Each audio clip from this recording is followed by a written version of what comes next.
Okay, सो हम लोग यहाँ पे क्या देखने जा रहे हैं? We are going to see difference between data analyst, data scientist, data engineer. हम देखो, सबसे पहले मैं एक बात बता दूं कि ये वीडियो उनके लिए नहीं है जो बहुत डिमोटिवेटेड हो चुके हैं कि आर्टिफिशियल इंटेलिजेंस दुनिया में सब खत्म कर देगा, कोई जॉब नहीं बचने वाली, राइट? ऐसा कुछ नहीं होगा। उसका रीजन मैं पहले बता चुका हूं, शॉर्ट में फिर बता देता हूं। एआई 2021 के बाद ऐसे ऐसे ऊपर बढ़ रहा था, एक एक्सपोनेंशियल ग्रोथ हो रहा था, लेकिन अब कहीं ना कहीं एक एआई का स्टेग्नेशन का फेज आ गया है, जो कि तुम्हें नहीं पता कि अगले 20 साल तक रहेगा या 30 साल तक रहेगा। ठीक है, नाउ क्वेश्चन आता है क्यों, मैं ऐसा क्यों बोल रहा हूं, एआई स्टेग्नेशन का फेज क्यों आया है? दो तीन प्रॉब्लम है। पहला प्रॉब्लम है कॉस्ट। बहुत सारी कंपनी अब रियलाइज कर रही हैं कि एक ह्यूमन को हायर करना में जितना पैसा लगता है उससे कहीं ज़्यादा लग रहा है एआई को यूज़ करने में। इसलिए तुमने रिसेंटली सुना होगा कि माइक्रोसॉफ्ट एंड ऑल जो को पायलट एंड इन सब का एक्सेस है उसको रिस्ट्रिक्ट कर रही है, राइट? और बहुत सारी कंपनियां वापस हायरिंग स्टार्ट कर रही हैं। ये तो पहला रीजन है। अब तुम बोलोगे ठीक है आगे एआई सस्ता हो जाएगा, नहीं हो जाए, हो गया एआई सस्ता। और यहां से आता है कॉस्ट के बाद, मैंने यहां कॉस्ट लिख दिया। हमारा दूसरा प्रॉब्लम जो है डेटा सेंटर्स का, राइट? अगेन तुम बहुत सारा सुनते होगे पानी इतना बर्बाद हो रहा है, डेटा से एक डेटा सेंटर को चलाने में इतनी एनर्जी लग जाती है जितने में एक छोटा शहर चल जाएगा। तो तुम्हें क्या लगता है कितना छोटा प्रॉब्लम है, राइट? तुम सोचो, एंथ्रोपिक और ओपन एआई जैसी कंपनीज हैं बड़ी बड़ी, जो ह्यूज इनके डेटा सेंटर्स हैं, ऑलरेडी वो इतना ज़्यादा एनर्जी कंज्यूम कर रहे हैं, बिलियंस का इन्वेस्टमेंट लग रहा है, लेकिन इसके बाद भी ये सारी की सारी कंपनी अपने पैसे नहीं निकाल पा रही हैं। ये सिर्फ सारे इन्वेस्टर, सारी कंपनी सिर्फ फ्यूचर पे खेल रहे हैं, भविष्य में, और फ्यूचर में पैसा बनाएंगे भी। और इसीलिए बहुत सारी बातें चल रही हैं कि भाई डेटा सेंटर्स को हम स्पेस में लेके जाएंगे, राइट? और उसके लिए बहुत सारे प्रोजेक्ट स्टार्ट हो भी चुके हैं, राइट? और उसमें टाइम है, उसमें एटलीस्ट 10 साल टाइम है, राइट? और उसके बाद में भी तुम्हारा ये जो कॉस्ट वाला है, जब डेटा सेंटर एक बार हमारे थोड़ा एफिशिएंट हो जाएंगे तो हमारा कॉस्ट शायद नीचे आना स्टार्ट होगा, राइट? तो पहला प्रॉब्लम था कॉस्ट, दूसरा आ गया डेटा सेंटर, और यहां पे फिर हमारा तीसरा प्रॉब्लम आता है जो है तुम्हारा सिंथेटिक डेटा। देखो दोस्त, अब सिंथेटिक डेटा वाला प्रॉब्लम क्या है कि एआई ना 2021-22 के बाद एक्सपोनेंशियली क्यों ग्रो कर रहा था? क्योंकि हमारे पास इंटरनेट पे ऑलमोस्ट 100% क्लीन डेटा था जो हम ह्यूमंस ने जनरेट किया था। आज के टाइम में 2026 में हालत ये है कि इंटरनेट पे जितना डेटा है उसका 50 to 60% में भी उससे ज्यादा सिंथेटिक डेटा है, राइट? तो अब तुम बताओ, एआई के जनरेट किए सिंथेटिक डेटा क्या होता है पता है ना? जो डेटा एआई जनरेट किया है, तुम देख लो, थंबनेल से लेके इवन तुम जो भी प्रेजेंटेशन देख रहे हो, पीपीटी, ये भी मैंने क्लाउड से जनरेट किया है, राइट? एवरीथिंग, हर चीज तो लोग एआई से कर रहे हैं। जो वेबसाइट्स पे कोड है, जो गिटहब पे कोड है, जो ब्लॉग्स लिखे जा रहे हैं, हर चीज हर जगह एआई। तो तुम बताओ, जो एआई डेटा जनरेट कर रहा है कि हम आगे के मॉडल्स को उसी पे ट्रेन करेंगे, तो मॉडल कैसे होंगे? मतलब ये कुछ ऐसा हो गया कि एक बच्चे को मैंने किताब पढ़ा दिया कि लो बेटा किताब पढ़ो, और किताब पढ़ने के बाद अपने नोट्स बनाओ, और अब एक काम करना, अब नया किताब नहीं दूंगा, इसी नोट्स को पढ़ के वापस सीखो, फिर नोट्स बनाओ, फिर इसी नोट्स को पढ़ के और आगे सीखो। अब सोचे बच्चा कुछ सीख ही नहीं पाएगा, एक्चुअली बहुत डम्ब हो जाएगा। सेम चीज एआई के साथ हो रहा है, right? I hope you get it. तो इसीलिए मैंने बोला स्टार्टिंग में, क्या बोला कि एआई का एक स्टैग्नेशन फेज शुरू हो गया है ऑलमोस्ट, और अभी चलेगा, लंबा चलेगा। दूसरा, नहीं भी चलता है तो मान लो एआई ऐसा ग्रो करता जाएगा, करता जाएगा, करता जाएगा, सारे जॉब रिप्लेस कर देगा, कोई डेटा एनालिस्ट, डेटा साइंटिस्ट कुछ नहीं बचा, तो तुम क्या करोगे? घर में बैठोगे, कुछ नहीं पढ़ना, मत पढ़ो फिर, अगर यही रास्ता है तो। क्योंकि अगर सही में जो तुम्हारा डर है कि एआई सब रिप्लेस कर देगा, फेबल 5 सब रिप्लेस कर देगा, तो तब तो सबको रिप्लेस करेगा ना यार। वो जो मजदूर ईटा जोड़ता है वो भी नहीं बचेगा, वो तो ईटा जोड़ने वाला काम भी रोबोट कर लेंगे, फिर तो कोई नहीं बचा, कहां जाओगे? फिर इस क्वेश्चन का मतलब ही नहीं रहा कि तुम्हें क्या पढ़ना चाहिए, क्या नहीं पढ़ना चाहिए। क्योंकि तुमको लगता है कि एआई जो है वो टेक को इंपैक्ट कर रहा है, बट टेक से ज्यादा नॉन टेक को इंपैक्ट कर रहा है। तुमको पता है जो तुम्हारा कॉल सेंटर वाला काम होता था ऑलमोस्ट बंद हो चुका है। तुम्हें कॉल आते थे ना, पहले लोग कॉल करते थे ना कि भाई आइडिया का आपका रिचार्ज नहीं है, रिचार्ज कर लीजिए, आप, मेरा ये सर्विस आया है, आपका बर्थडे है, आपके लिए इतना ऑफर है, वो सारे अब कॉल देखते हो एआई के थ्रू आता है। और तुम ध्यान से देखो, दिन प्रतिदिन उनका वो आवाज इंप्रूव होता जा रहा है और थोड़ा इंसान की तरह लगते जा रहा है, राइट? तो तुम्हें लगता है एआई टेक को इंपैक्ट करेगा, हर फील्ड को इंपैक्ट करेगा। तो तुम्हारे पास ऑप्शन है ही नहीं कि तुम सब छोड़ दो और चुपचाप घर पे बैठो, वो ऑप्शन ही नहीं है। ठीक है, अगर ऐसा हो गया तो ठीक है, गवर्नमेंट यूनिवर्सल इनकम का स्कीम लेके आएगी, तुमको महीने में 10,000 रुपये मिलेंगे, दाल चावल खाने के लिए खा के खुश रहना, और क्या बोला जा सकता है। बट ऐसा नहीं होगा, मतलब एक दिन तो होगा, बट अभी तो नहीं हो रहा है, राइट। अभी तो नहीं हो रहा है, एटलीस्ट अगले 50 साल नहीं हो रहा है, तो रिलैक्स, राइट। चलो अब आगे चलते हैं, ठीक है, मुद्दे पे आते हैं, क्वेश्चन पे। तो डेटा एनालिस्ट क्या होता है? सिंपल, ये हमारा डेटा है, ये डेटा है, बहुत सारा डेटा है, इस डेटा में से इंसाइट निकाल के एक बिजनेस को बताना कि देखो सर, ये आप बिजनेस में गलत कर रहे हो, ये सही कर रहे हो, इस एडवर्टाइजमेंट को चलाना चाहिए, ऐसे बिजनेस को ग्रो करना है। यही काम है एक डेटा एनालिस्ट का, सिंपल। तो तुम बोलोगे डेटा साइंटिस्ट क्या करता है? डेटा साइंटिस्ट सेम डेटा का यूज करके कुछ मॉडल्स बनाता है, जैसे एमएल मॉडल्स, राइट, जो कि प्रेडिक्शन का काम करते हैं। और जो हमारा डेटा एनालिस्ट होता है, इन्हीं मॉडल्स का यूज करके इनसाइट निकालता है।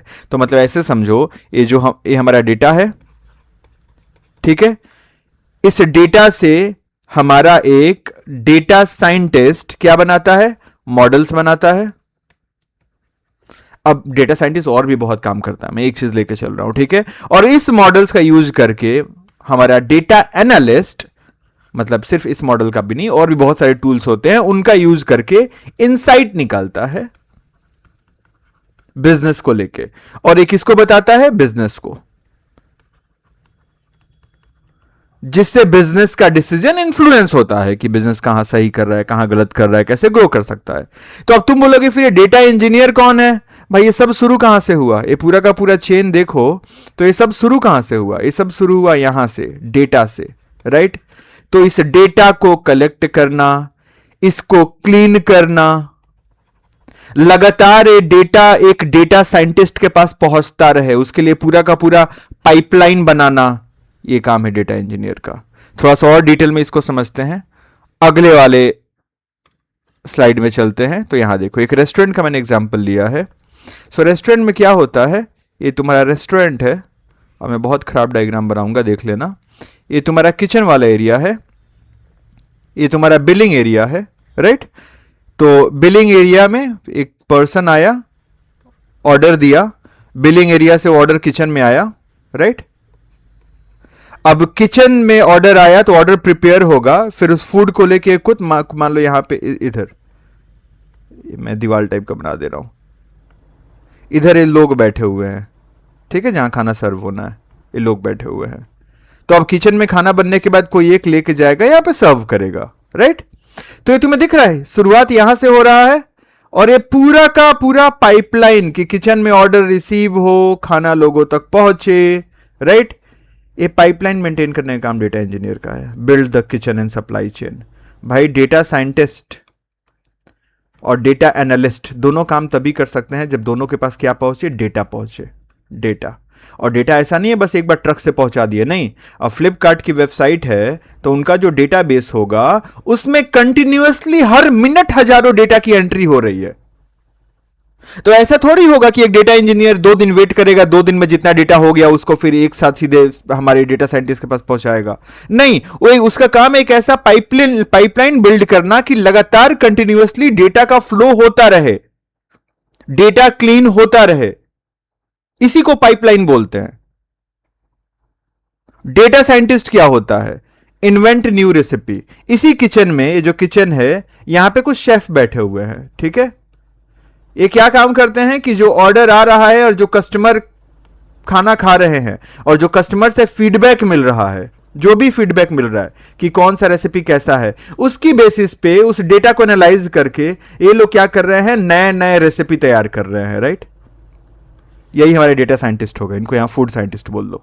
डेटा एनालिस्ट कौन है?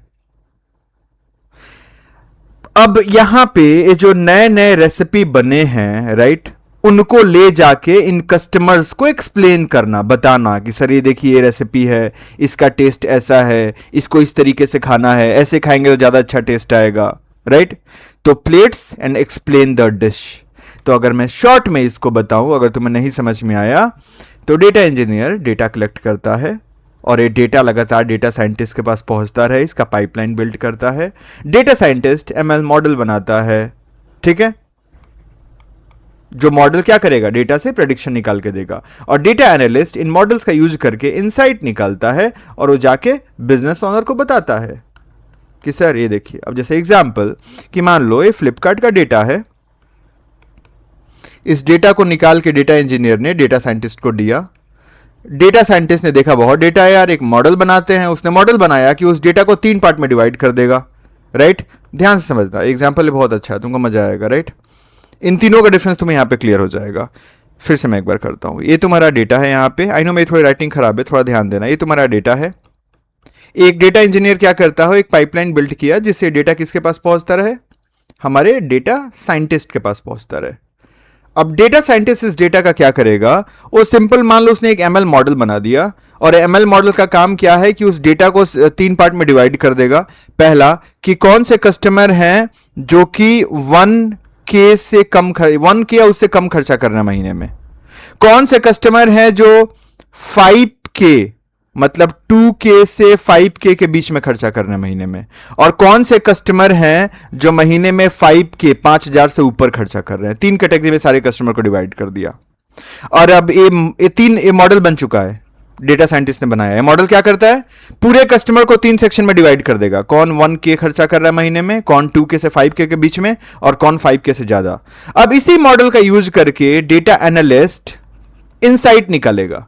उसने इनसाइट क्या निकाला कि यार फ्लिपकार्ट, मान लो फ्लिपकार्ट कंपनी का नाम है, अगर कंपनी को बड़ा बनना है ना, रेवेन्यू बढ़ाना है, तो इन कस्टमर्स का नंबर बढ़ाना पड़ेगा जो 5K से ज्यादा महीने में बना रहे हैं, मतलब महीने में ज्यादा खर्चा कर रहे हैं।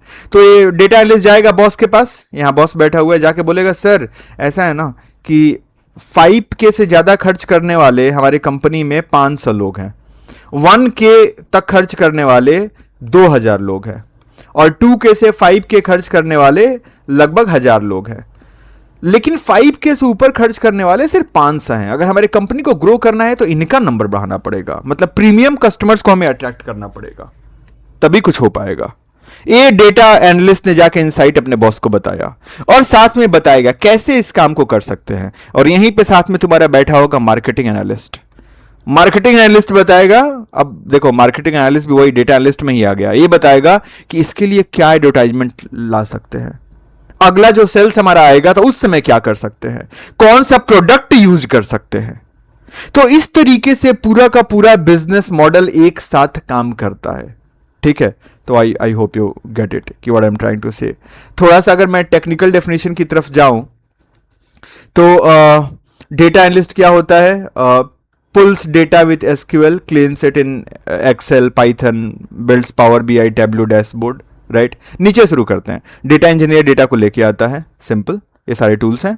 डेटा साइंटिस्ट मॉडल बनाता है, फीचर इंजीनियरिंग करता है, ट्रेन करता है, एबी टेस्ट रन करता है। तुम लोग एबी टेस्ट क्या होता है सर, अब मान लो एक एमएल मॉडल है, ठीक है, तो डेटा साइंटिस्ट ने क्या किया, कंपनी में 100 इस एमएल मॉडल के मान लो 2 वर्जन है, वर्जन ए और वर्जन बी, और कंपनी में 100 एम्प्लॉय हैं। डेटा साइंटिस्ट ने 50 एम्प्लॉय को दे दिया वर्जन ए यूज करने के लिए, और 50 को दे दिया वर्जन बी यूज करने के लिए, और फिर दोनों से फीडबैक लेगा कि कौन सा मॉडल ज्यादा बेटर काम किया। अब रिजल्ट को कंपेयर करेगा, राइट।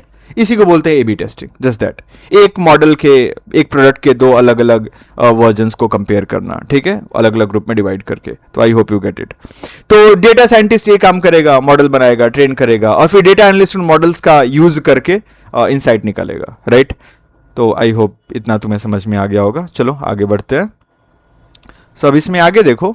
सो अगेन, अगर तुम्हें डेटा एनालिस्ट बनना है तो क्या पढ़ना होगा, तुम्हें पढ़ना होगा Excel, SQL, Python, Power BI, statistic, basic. अभी रोड मैप वीडियो नहीं है तो अगर डेटा एनालिस्ट में एग्जैक्टली क्या पढ़ना है, क्या प्रोजेक्ट बनाना है, कैसे नेटवर्क बिल्ड करोगे ताकि तुम्हारी जॉब लगे, कितना टाइम लगेगा, क्या क्या गिटहब पे क्या क्या पुश करना है, कब पुश करोगे, A to Z everything, data analyst के लिए भी और डेटा इंजीनियर के लिए भी, इन दोनों के लिए रोड मैप है। 7-8 दिन पहले मैंने डाला था, आई थिंक मैंने एक डेट को डेटा इंजीनियर का पहले डाला था और उसके 2 दिन बाद डेटा एनालिस्ट का डाला था। तो वीडियो में जाओ, आई थिंक 8-9 दिन पहले ही मैंने इन दोनों का डाला है, तो तुम्हें मिल जाएगा। बहुत अच्छा रोड मैप है, जाके फॉलो करो अगर जॉब चाहते हो तो। और डेटा साइंटिस्ट का तो मैं पूरा कोर्स ही मेरा चल रहा है, बिल्कुल zero to data analyst. Pi Master India करके कोर्स का नाम है, अभी बेसिक पढ़ा रहा हूँ पाइथन, तो ज्वाइन कर सकते हो। फाइन। तो ये हो गया डेटा एनालिस्ट। डेटा साइंटिस्ट बनना है तो क्या पढ़ना है? Python, pandas, statistics, maths, machine learning, deep learning, scikit learn, gen AI, LM, right. Data engineer बनना है तो अगेन पाइथन, स्ट्रॉन्ग एसक्यूएल, तुम्हारा Spark, ETL pipelines, AWS, GCP, warehouses, तो ये सब पढ़ना होगा। वो जाके रोड मैप पे देख लेना, इसमें मैं यहाँ पे डिटेल में नहीं जाऊंगा। तो फाइन, आगे बढ़ते हैं, आते हैं सैलरी एक्सपेक्टेशन पे। तो दोस्त, अगर डेटा एनालिस्ट जो है, ये देखो, ये तुम्हारा ये जो भी कलर है, इसको ग्रीन या ब्लू जो बोल लो, ये फ्रेशर के लिए है। ये माइल्ड एक्सपीरियंस जिनको हो गया, मिड एक्सपीरियंस 2-3 साल का, और ये सीनियर्स के लिए है। तो जो डेटा एनालिस्ट के फ्रेशर्स होते हैं, उनकी सैलरी लगभग 5 लाख तक होती है। मतलब 3 से भी शुरू हो सकता है, कुछ बहुत छोटे कंपनियों में 2 से भी होता है, 2 लाख से भी, और 5 से भी हो सकता है। 2-3 साल के एक्सपीरियंस के बाद तुम 10 तक पहुंच सकते हो, और 6-7 साल के एक्सपीरियंस के बाद तुम 25-30 तक भी पहुंच सकते हो। डेटा साइंटिस्ट में थोड़ा ज्यादा है, शुरुआत ही तुम्हारा 8-9 से हो सकता है, 4 से भी होता है। 2-3 साल का एक्सपीरियंस हो गया तो तुम 15-20 तक पहुंच सकते हो, और 7-8 साल के एक्सपीरियंस के बाद तुम एक्चुअली 35-40 भी पहुंच सकते हो, उससे ऊपर भी शायद। डेटा इंजीनियर में सैलरी कम है, लेकिन इसमें कमाल की बात है जो तुम्हें आगे समझ में आएगा अभी इस स्लाइड के बाद वाले स्लाइड में। ठीक है, ऑलमोस्ट डेटा एनालिस्ट के बराबर की सैलरी है। एक फ्रेशर तुम मान के चलो, तुम 4 तक उम्मीद कर सकते हो। ठीक है, 3-4 साल का एक्सपीरियंस हो गया तो 10-12 तक सोच सकते हो, और 6-7 साल का एक्सपीरियंस हो गया तो तुम भी यहाँ पे 25-30 तक सोच सकते हो, राइट। तो फाइन, सो आगे बढ़ते हैं इसमें हम लोग। सो ये हो गया हमारा। सो अगला क्वेश्चन ये आता है कि डिग्री वाला क्वेश्चन बहुत लोगों के दिमाग में होता है ना, कि भाई डेटा एनालिस्ट बनना है तो कौन सा डिग्री वैलिड है, डेटा साइंटिस्ट के लिए क्या सही रहेगा। सो बेसिकली ये क्वेश्चन उनके लिए है जो अभी 12th में है और कॉलेज में जाने वाले हैं, तो कंफ्यूज रहते हैं, राइट। अगर तुम्हें डेटा एनालिस्ट के लिए जाना है तो बीकॉम, बीबीए, इकोनॉमिक्स, बीटेक, तो ऑलमोस्ट सारी ही डिग्रियां तुम्हारी काम करेगी, right. Any grade degree, that's completely fine, right. तो तुम बीबीए कर रहे हो या बीकॉम कर रहे हो या इकोनॉमिक्स से हो, तुम कोई फर्क नहीं पड़ता, एक्चुअली तुम्हारे लिए ज़्यादा एडवांटेज है, राइट। डेटा साइंटिस्ट की बात करते हैं, ये फील्ड जो है थोड़ा सा मैथ्स हैवी होता है, मतलब इट्स ऑल अबाउट मैथ्स, काफ़ी ज़्यादा मैथ्स होता है। तो यहाँ पे बीटेक या एमटेक है तुम्हारा, राइट, सीएस में, तो तुम्हें एक एज मिलता है, right. I hope you get it. लेकिन हाँ, अगर तुमने एमएससी डेटा साइंस या अदर कोई मास्टर्स इस तरीके का डिग्री है तो तब भी तुम्हारे पास एज रहेगा। तो ये वाला एज ये बीकॉम, बीबीए, इकोनॉमिक्स वालों के लिए नहीं है, राइट। हाँ, तुम अलग से अगर फील्ड ही अपना बदलना चाहते हो तो that's a different thing, right. Data engineering में आते हैं, राइट। तो इसमें बेसिकली बीटेक, सीएस, आईटी वालों को थोड़ा सा एज रहता है डेटा इंजीनियरिंग फील्ड में। अब मैं एज की बात क्यों कर रहा हूं, मैं कैसे बोल सकता हूं कि किसको कहां पे एज रहता है, क्यों? क्योंकि देखो, जब तुम 4 साल पढ़ाई करते हो ना, तुम कोई एक डिग्री लेते हो तो बहुत सारे टूल्स पढ़ते हो जो किसी एक जॉब डोमेन में रिक्वायर्ड होती हैं। जैसे अगर तुम बीकॉम या बीबीए कर रहे हो या इकोनॉमिक्स से कुछ कर रहे हो, तो जो बिजनेस अंडरस्टैंडिंग वाली चीज है ना, राइट, वो डेटा के साथ जो खेलने वाली चीज है, वो ऑलरेडी तुम 4 साल 3 साल से कर रहे होते हो, इसलिए तुम्हारे लिए डेटा एनालिस्ट ज्यादा है, अच्छा है। अगर तुम बीटेक या एमटेक हो, स्टैट्स या एमएससी डेटा साइंस ऐसा कुछ कर रहे हो, तो ऑलरेडी तुम मैथ्स के साथ खेल रहे हो कुछ सालों से, तो दिस इज फॉर यू। अगर तुम डेटा इंजीनियर बनना चाहते हो और तुम बीटेक, सीएस, आईटी से हो, तो बहुत सारे टूल्स पढ़ते हो जो यहाँ पे काम आता है, तो इट्स जस्ट दैट। बाकी कोई कहीं भी जा सकता है, तुम्हें उसके हिसाब से एफर्ट लगाना होगा। तो I hope you get it, right. आगे बढ़ते हैं। सो अगला क्वेश्चन आता है कि कंपनीज, तुम्हें किस कंपनी को टारगेट करना चाहिए। देखो, अगर डेटा एनालिस्ट में जा रहे हो तो तुम्हें टारगेट करना चाहिए जो सर्विस बेस्ड कंपनी है, टीसीएस, इन्फोसिस, विप्रो, या फिर अगर प्रोडक्ट या स्टार्टअप्स में जाओगे तो फ्लिपकार्ट, स्विगी, जोमेटो जैसी कंपनी हो गई। कंसल्टिंगों में जाओगे तो बैंक, डिलॉयट हो गया, राइट। और इसमें छोटे छोटे कंपनियाज भी हैं। तो दोस्त देखो, तुम्हें करना क्या है ना, कि जब भी तुम जॉब के लिए ट्राई करोगे, तुम्हें एक लिस्ट बनानी है, याद रखना, राइट। वो लिस्ट क्या होगा, उसमें तुम 5 से 6 कंपनियों का नाम लिख लो, और उसके अकॉर्डिंग ही तुम्हें अपनी पूरी तैयारी करनी है, ठीक है।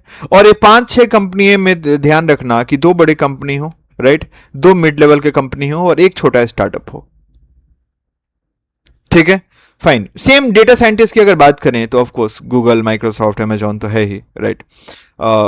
फिर तुम्हारा आता है एआई फर्स्ट जो कंपनी है, जैसे प्रैक्टल हो गया, एमयू सिग्मा हो गया, टाइगर एनालिटिक्स हो गया, राइट। फिनटेक में तुम्हारा फोन पे, क्रैड, रोजर्स पे सारे हो गए। तो इसमें भी और बहुत सारे छोटे छोटे तुम्हें स्टार्टअप मिल जाएंगे। अगर तुम डेटा इंजीनियर में जाते हो तो यहाँ पे क्लाउड हेवी कंपनी में तुम्हें फोकस करना है, अमेजॉन, माइक्रोसॉफ्ट, डेटाब्रिक्स, या फिर जो डेटा प्रोडक्ट सीओएस होते हैं, स्नोफ्लैक हो गया, टाइगर एनालिटिक्स हो गया, राइट। और इसमें भी तुम्हें अगेन छोटे छोटे स्टार्टअप मिल जाएंगे, ठीक है। तो देखो ये सारी चीज़ों पे मैं बहुत टाइम दूँ उसका मतलब नहीं हो, तुम जीपीटी करोगे तुम्हें मिल जाएगा, ठीक है, तुम्हें क्लाउड से मिल जाएगा सारा information, right. So I hope you get it.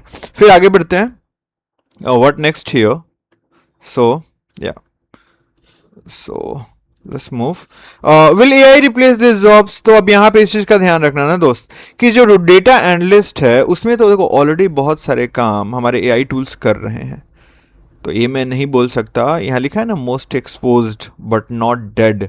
मतलब डेटा आज से 4 साल पहले हमारे डेटा एनालिस्ट जितना काम करते थे, तो मान के चलो उसमें से 50 to 60% काम एक एआई टूल फ्री में कर सकता है आज के टाइम में, you know it, right. And actually 70%, तो बचा हुआ 30% काम डेटा एनालिस्ट कर रहे हैं, जहाँ पे ह्यूमन इन्वॉल्वमेंट चाहिए। और ये भी और ज़्यादा चेंज होगा अगले 10 साल में, 5 साल में, राइट। हाँ, डेड नहीं होने वाला, अगले 10 साल में भी डेटा एनालिस्ट का रोल डेड नहीं होने वाला। और उसका रीजन वही है जो मैंने शुरू में बताया, एआई स्टैग्नेशन। डेटा साइंटिस्ट पूरी की पूरी तरह बदल जाएगा। अब तक जैसा डेटा साइंटिस्ट का रोल चला आ रहा था ना, ठीक है, वो धीरे धीरे चेंज हो रहा है, बहुत तेजी से चेंज हो रहा है। तो ये रोल रहेगा, आने वाले काफ़ी टाइम तक रहेगा, लेकिन काफ़ी ज़्यादा चेंज होगा। तो अगर तुम इस फील्ड में जा रहे हो तो एक चीज़ के लिए रेडी होके जाना कि तुम्हें कंटिन्यूसली पढ़ाई करते रहना है, सीखते रहना है, लर्निंग माइंडसेट तुम्हारा होना चाहिए। डेटा इंजीनियर सबसे ज़्यादा एआई प्रूफ है, राइट, सबसे ज़्यादा एआई प्रूफ है फॉर ऑब्वियस रीजन, राइट। ठीक है, फिर आगे बढ़ते हैं। सो जस्ट लेट मी, कोई और है कि नहीं यहाँ पे। So which one is right for you? अब वो डिसीजन तुम्हें लेना है दोस्त। अगर तुम्हें बिजनेस इनसाइट, स्टोरी टेलिंग में मजा आता है तो डेटा एनालिसिस। अगर तुम्हें मैथ्स और स्टैट्स पसंद है, तुम क्यूरियस टाइप के इंसान हो, तुम इस चीज में ज्यादा इंटरेस्ट रखते हो, कुछ हो रहा है तो क्यों हो रहा है, क्या मैं इतना सारा डेटा देख के क्या क्या प्रेडिक्ट कर सकता हूँ, कुछ बनाते हैं इसके लिए। Are you getting what I am saying? You are more like a creator, मतलब नॉट दुनिया बनाने वाला, जिसको क्रिएट करना पसंद है, चीजें लिखना पसंद है, तो डेटा साइंटिस्ट। एंड अगर you love building systems, right, writing code, like this thing, तुम्हारा स्पीड, रिलायबिलिटी, डेटा को क्लीन करना, इन सारी चीजें पसंद हैं, तो तुम्हारे लिए फिर डेटा इंजीनियरिंग का रोल है, राइट। और ये सबसे ज्यादा एआई प्रूफ भी है वाला फील्ड, तो ये भी याद रखना, ठीक है। हाँ, स्ट्रॉन्ग सॉफ्टवेयर तुम्हारा फाउंडेशन क्वाइट ऑब्वियस होना चाहिए, ठीक है। So this is all. और इसीलिए मैं सबसे बोलता हूँ, जब लोग बोलते हैं कि मैं किस डोमेन में जाऊँ, तो मैं सबसे यही बोलता हूँ कि भाई पहले पाइथन सीख, फिर एसक्यूएल सीख, उसके बाद डोमेन का सोचना। क्योंकि शुरू में तो तुमको कुछ पता ही नहीं है ना भाई, शुरू में तुम्हें किसी रोल का कुछ आइडिया ही नहीं है, तुम कैसे डोमेन चुन सकते हो? तुम सिर्फ सुन के डोमेन चुनोगे कि अब भैया बोल रहे हैं डेटा साइंस में बहुत पैसा, ये कर लेते हैं, भैया बोल रहे हैं डेटा इंजीनियरिंग को कोई रिप्लेस नहीं कर लेगा, कोई एआई रिप्लेस नहीं करेगा इसको, ऐसा नहीं होता दोस्त, फिर बोर हो जाओगे, ठीक है। सो या नेक्स्ट, सो आगे बढ़ते हैं। ट्रुथ बिफोर यू चूज, यहाँ पे दिस शेयर वन फाउंडेशन, सबका फाउंडेशन सेम है, पाइथन एसक्यूएल सबको पढ़ना है, राइट। ये कहाँ गया यार, ये कहाँ गया, पता नहीं कहाँ गया, यहाँ हाँ। These path cross over, analyst, scientist and engineer, ये पढ़ लेना सब क्या लिखा है, ठीक है। फिर ध्यान रखना स्किल, टाइटल, सैलरी कौन किससे ज़्यादा इंपॉर्टेंट है, मैं इतना बकवास इसमें नहीं करूँगा। Don't just pick a little, pick a title, pick a path and start today. Okay, thank you, bye bye, best of luck, मिलते हैं अगले वीडियो में।